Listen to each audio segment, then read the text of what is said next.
In this video, we suffer with some hardware failure. And look at this lot. It's 3 wide into the hairpin. Do we survive?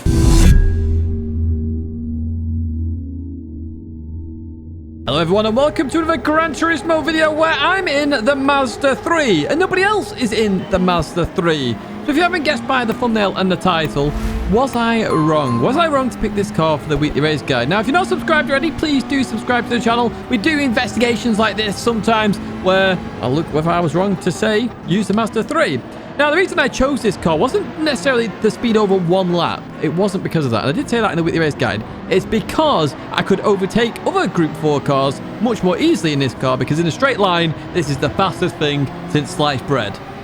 Whether sliced bread could go that fast, I'm not too sure. Anyway, we're going to look in our mirror where we see a Ferrari behind us. Notice the Ferrari is losing out here. We're all in the slipstream. We're all in a straight line. The Ferrari was actually closer to me there. It loses out in a straight line.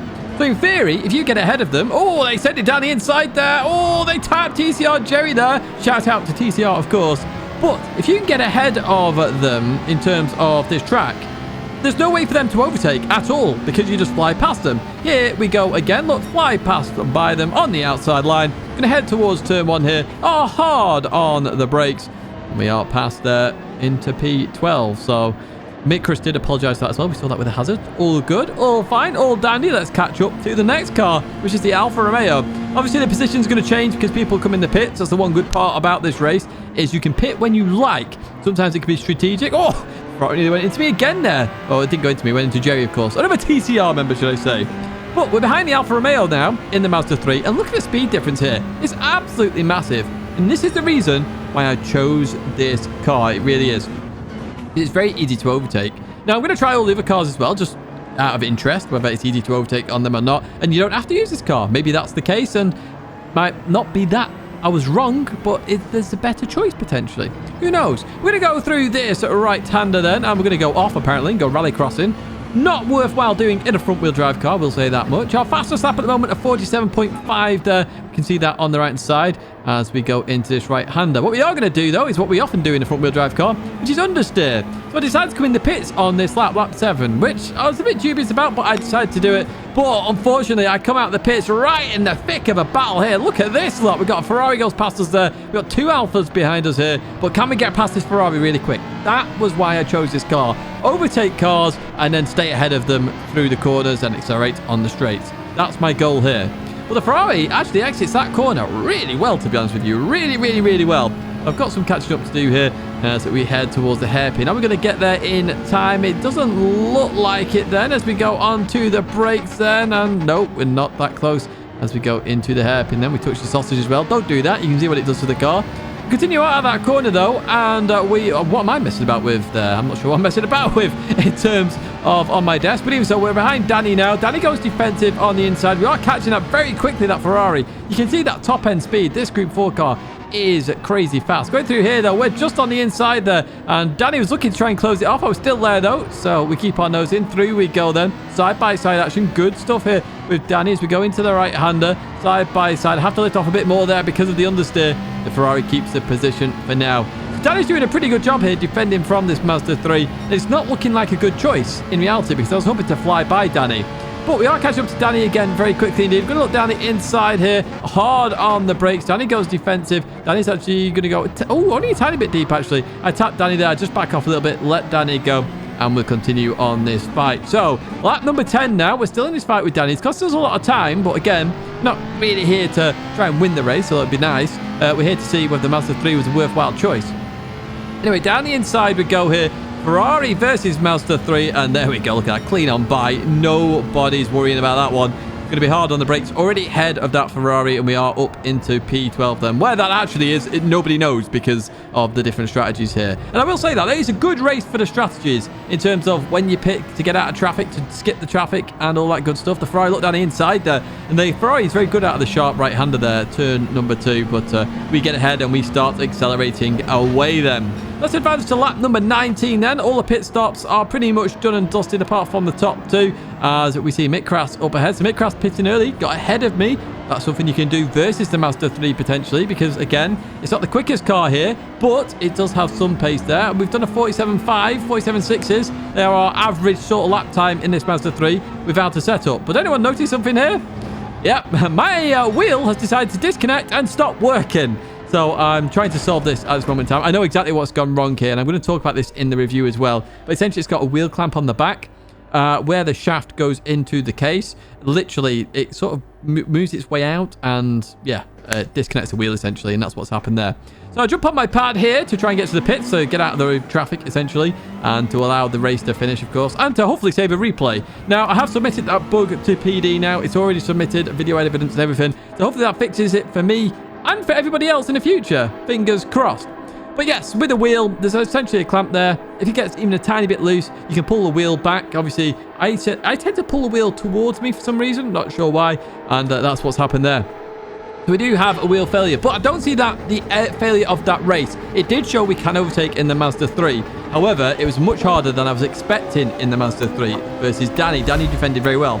If you're not subscribed already, once again, please do subscribe to the channel, as there is a wheel review coming for the Fanatec GT DD Pro. And yeah, it'll be an interesting one for sure. There's a few issues I have that I will be pointing out, and I will be explaining whether it's good wheel, bad wheel, my feelings, thoughts, etc. going from there.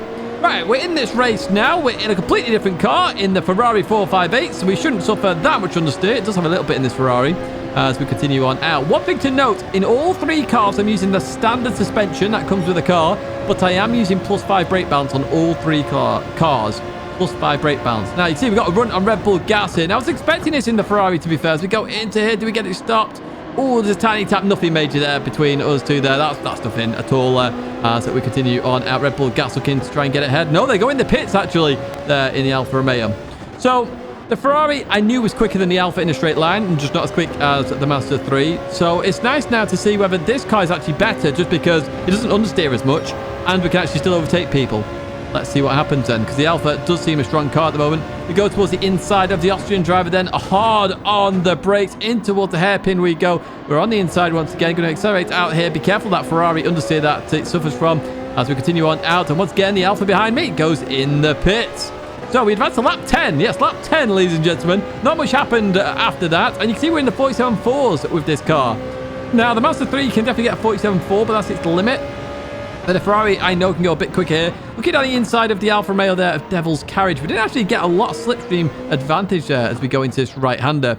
So what I started trying to do is come up with unique ways to try and set up an overtake. So going for wider lines to get the speed out of the corner, because there is only two main overtaking places. It's at the end of this straight and the end of the start-finish straight. They're the main two overtaking places. So you have to set the overtakes up a little bit, going for slower lines but faster exits to try and get the run. And that's what I did here versus Devil's Carriage then. As we head towards that hairpin, hard on the brakes once again. Up into P3 we go, and that is us clean on through. Happy days indeed. Let's fast forward a bit later in the race. In fact, towards the penultimate lap, the end of it, that is. We leave the pits then. We're in P7 right now, as we have been flying around the track, to be honest with you. A tiny bit quicker than the Mazda 3 as we go into the right-hander. I did enjoy this one a bit more because I didn't have to suffer with the understeer. A bit of oversteer there, as you see. But yeah, the understeer of the FF cars can be a bit frustrating as we continue on through. Now, the two Alfas up ahead battling really hard here. And I sort of fancied my chances here. Two Alfas, a Ferrari, which is faster in a straight line. Well, I could actually get the job done here. Let's see what happens then. Telmo to the left, Esp to the right. We're going to go down the middle, potentially. Slow it down here. Telmo outbrakes himself completely. Goes way too deep. We're trying to go for the cutback here as we continue on out of the hairpin versus the Alfa Romeo, which is quicker in acceleration. It looks like the Alfa's got a really good run there as we head towards the line, and Esp is going to get this. The Spanish driver there, Espanol, I assume that stands for 89, gets the job done. Well played to you. And the Ferrari does seem a better choice, I've got to be honest, compared to the Mazda 3. You don't have to suffer with the quite as much understeer. There's still a little bit there. Well, let's see what the Alfa Romeo is like. As you can see there, I'm in the 155 now. We are facing the Ferrari, actually, in DG Tuts. We've got the opposite situation happening now as we continue on through here. DG Tuts there. You see the acceleration of the Ferrari. Stays ahead of me this time as we head towards the hairpin then on lap number 1. looking to slow it down as we go on the inside of the tunnel. So trying to at least accelerate out of that corner and continue on out. Remember, I'm using +5 brake balance for this Alfa as well. We've got quite a few people going in the pits very early on there, as we're going to head towards turn number 1, the Ferrari on the inside line here. But as we go hard on the brakes, touch the brakes really early. It actually scared me a little bit, that, to be honest with you. And look up ahead, it's a touring car race from the 90s. Or the 00s, actually. When did this car get released? I'm not actually sure. But we're going to continue on out of here. But it looks fantastic, doesn't it, as we go through the right-hander and continue on through. Now, this car actually the easiest of the 3 to drive, I would say. It really was the easiest to drive. But is it the quickest? That is the question as we go through this right-hander. That is the question. So up ahead, we've got the Danish driver getting a 0.5 second penalty. They're going to go hard on the brakes here, and they take good avoiding action there. Look at that. They outbroke themselves. They took avoiding action. Fair play. We're going to get 3 positions in one corner. Buy one, get 3 free. I like that. Well, we need to get the next one anyway. That is as much as I can. Is up ahead of me. We're going to go down the inside line then. Hard on the brakes. Looking to outbrake them in towards turn 1. We get the job done all the way up into P6 very quickly indeed. So you can... Oh, slight tap on the rear there. So you can overtake in the Alfa Romeo.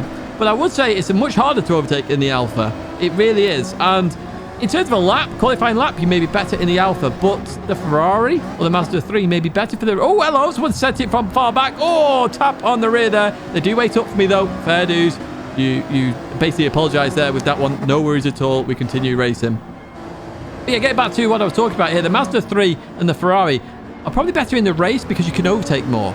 In the Alfa, it's harder to overtake because you're going to have to lunge and send it in places or really try and set up some good overtakes. So we're racing Firebolt 1 here as we continue on through, and Lady Tidgney making an appearance in the old webcam as we go through the right-hander, and we're going to head towards the hairpin then. Where's Firebolt 1 going to go? They say towards the left, looking down the inside, then hard on the brakes once again. Do we get it stopped? That's the question. We just get it stopped there. Beautiful little move there down the inside. We get the job done and continue on out. So our lap times, well, we're even quicker in this one. We've got a 47.3 there and another 47.3 with a clean bit of track. And up ahead, we've got a big fight going on between Devastator and the Spanish driver once again as we go into the right-hander. They get it all sort of wrong on the exit there. Really slow on exit. So we're right behind them here. What does Alfa versus Alfa feel like? Because obviously that's the main used car. Well, apparently we're not going to find out because they go rally crossing. But we've got the hairpin coming up. Can we get a little bit close here? Can we send it potentially as we continue on through there and head toward... Oh, I'm selling a bit of a dummy here. Am I going to go for it? Not quite then. So I'm going to take a wider line through here. Once again, this is to set up the exit to really accelerate out of the corner. And you can see how much closer we get there. We're carrying the speed as well. Can we get even a remotely bit closer here? We are not really pulling up on them at all. And this is what I mean with the Alfa. Very hard to overtake in this Alfa Romeo as we head towards turn number 1. Hard on the brakes, looking down the inside. Do we get it stopped? We do, but they're still there. I've got to give some room here as we go into the sharp right-hander then. This Spanish driver is still there. Now, I know they're still there as we continue. Oh, they give me room, to be fair. Brilliant awareness there by the Spanish driver as we continue on through. Really well played with that. I didn't think I was going to get room there. I did as we continue on then towards the next corner. So, I wanted to set them up, and I didn't quite set them up there how I wanted. So, we're going to continue on here. Can we get this overtake done? And once again, we're seeing how difficult it is to overtake in the Alfa Romeo versus the other two cars as we go for the wider line once again to accelerate out of this corner as quick as possible. Oh, what a run that is. That is a bigger run this time. We're looking towards that inside line of that yellow hill rotor machine as we head towards turn number 1. We are alongside here at least halfway. We're going to go hard on the brakes once again. We did outbrake them last time. Do we do it this time? We do indeed. We are through then up into P3 as we look to slow the car down. So you can do it in the Alfa. Just much harder to do is what I'm going to say as we go into the left-hander then, and we catch up to Devastator 2001 in a Ferrari then. So it's Alfa versus Ferrari, and the Ferrari gets it all sorts wrong on the exit there. That is a commonplace with the Ferrari as we continue on through. Remember, I'm using default setups throughout this apart from brake balance being on +5, and let's see here the speed difference. I've got slipstream, they don't, and we're not pulling on them.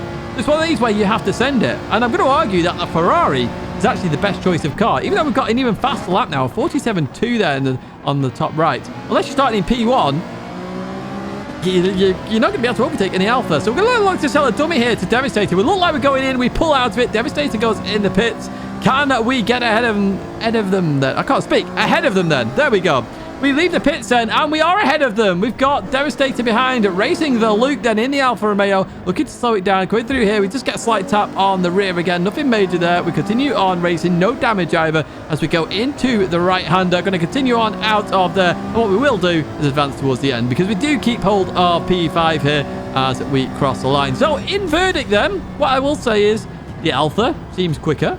The Ferrari is probably the best all-rounder, and the Mazda 3 is the quickest in a straight line. Was I wrong to say the Mazda 3 in the weekly race guide? I'd probably say yes, because it's a very hard car to drive. The Ferrari, though, is my go-to car for this one over the Alfa Romeo, just because you can overtake in a straight line. So that's going to be it for this video, folks. If you did like it, do give it a like. Subscribe to the channel to stay in touch with all the latest content. If you're wondering about that weekly race guide, it's there for you, or there's another video on the right-hand side of your choosing. But that's going to be it for me, folks. Thank you once again for watching, and I hope to see you in another video or live stream very soon.